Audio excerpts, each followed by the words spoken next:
Čuj, jaz sem Tjaša Ristič, karateistka. Za ta šport me je navdušil moj oče.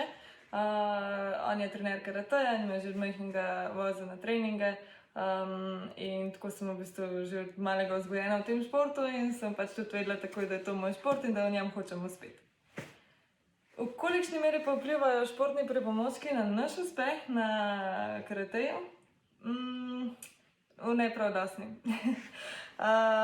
V bistvu pri nam najbolj vpliva na naš nastop podlaga, ampak na to nimamo vpliva, ker organizator se odloči za eno vrsto podlage, tatami, in včasih je zelo drseč, včasih je zelo grob, tako da v bistvu še največje probleme nam povzročajo drseči tatami in to tudi vpliva pa na naše nastope, ker nismo tako sigurni vase, ker nam drsi in ne moramo fajn odriniti noter.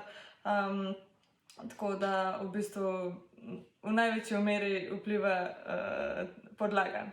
Potem je pa odvisno od vsakega posameznika, koliko se zna na to prilagoditi in tudi če njegov tip borbe ustreza, tudi če je malo bolj drseče.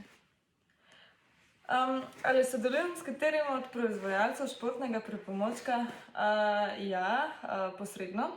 V bistvu so ene znamke in naprimer moj sponzor je Aravaza, in seveda jim povemo, če mogoče so pretanke kimone, da se prehitro strgajo, če so pretesne rokavice ali pa da karkoli drugega moti, ampak to je pa to, v bistvu v neki veliki meri ne vplivamo. Povemo svoje mnenje, potem je pa pač na njih upoštevajo ali ne.